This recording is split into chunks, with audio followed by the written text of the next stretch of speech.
Today's challenge is to swim from Long Bay at the top of Virgin Gorda down the coast to Pond Bay. It's a distance of about 1.5 miles. Pat has made a great start and is already out in deep water, accompanied by Greg. The rest of us are still waiting. But it looks like Mel's having a little bit of a crisis moment. Once again, Mel has been overwhelmed by her fear of the open water. And it's stupid because I know I can do it, because I did it yesterday, but so I shouldn't be feeling like this. You had so much confidence yesterday, didn't you? Much to everybody's relief, she gets in. Now everyone is in the water, we can finally set off.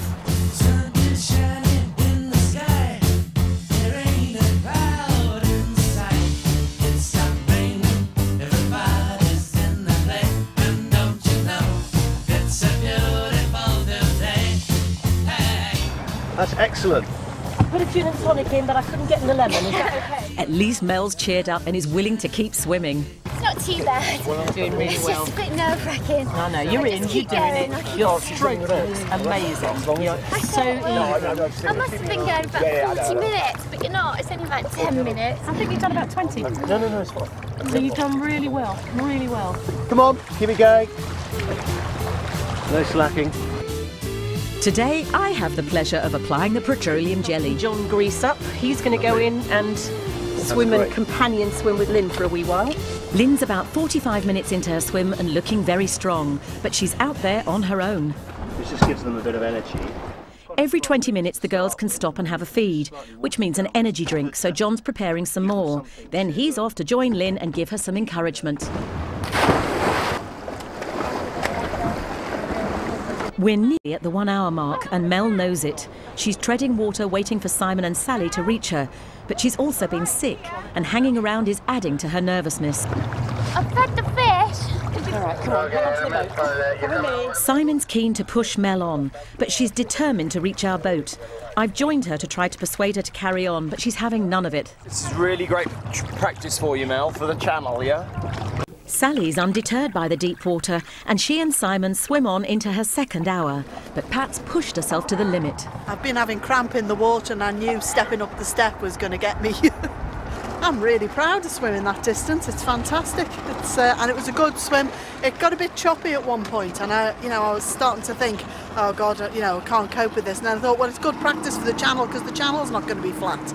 Pat's managed to swim for 1 hour and 5 minutes. Mel's never managed more than half an hour in the water and today is the longest she's ever swum.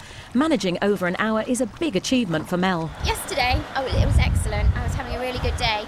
Then today, I was really, really anxious and I nearly didn't get in, but decided to get in and now I've done my hour, so I'm really pleased with that. Lynn and Sally are ploughing on. We're on the home straight and Lynn's the first to hit the beach at Pond Bay. And they're nearly there. The beach is just ahead of us.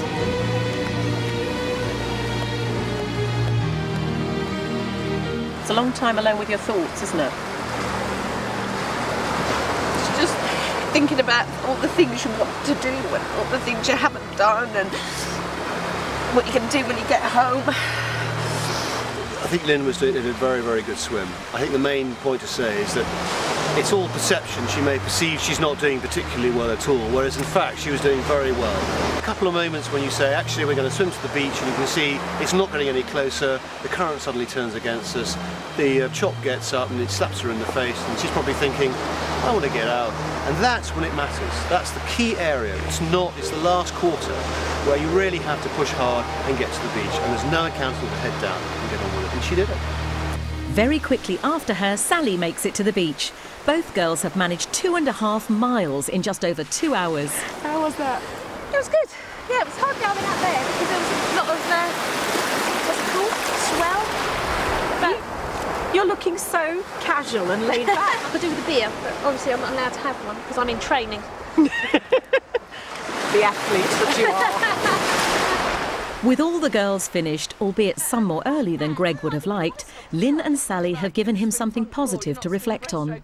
They've made fantastic gains over the past 6 months. It's just been incredible. I was really concerned for Mel because we had a tough time when we went to Malta. She really isn't that comfortable in deep water.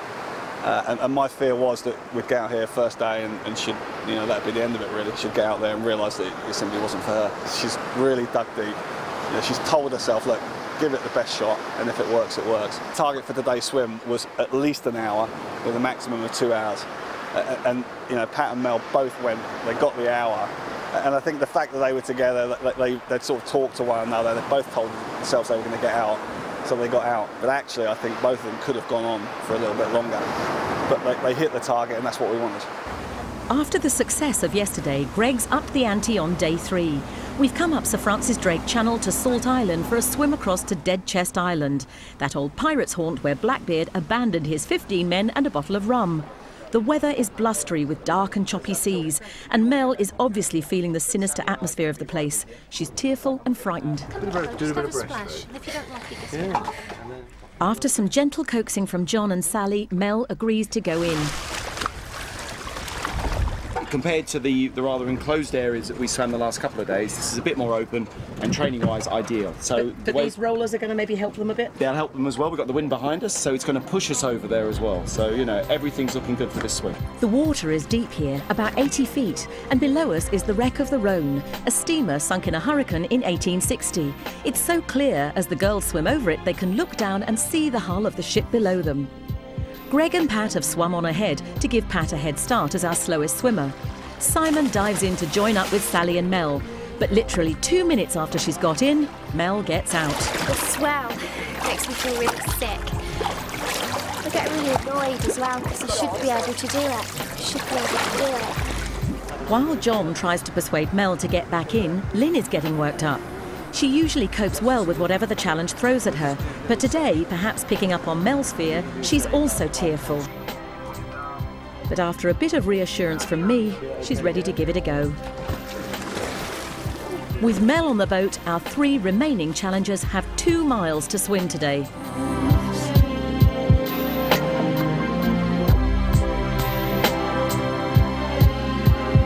Sally's ploughing on, but the sea is getting rougher, and Lynne, who has been making great progress, suddenly loses it. For the first time, our strongest swimmer panics in the open sea, and John has to bring her out. Feet on the ladder, feet on the ladder. Just put your hand on the ladder. Gently move up, gently move up. Shark will take your hand.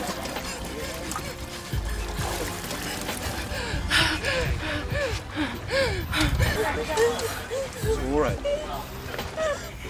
I just panicked. It's just too choppy.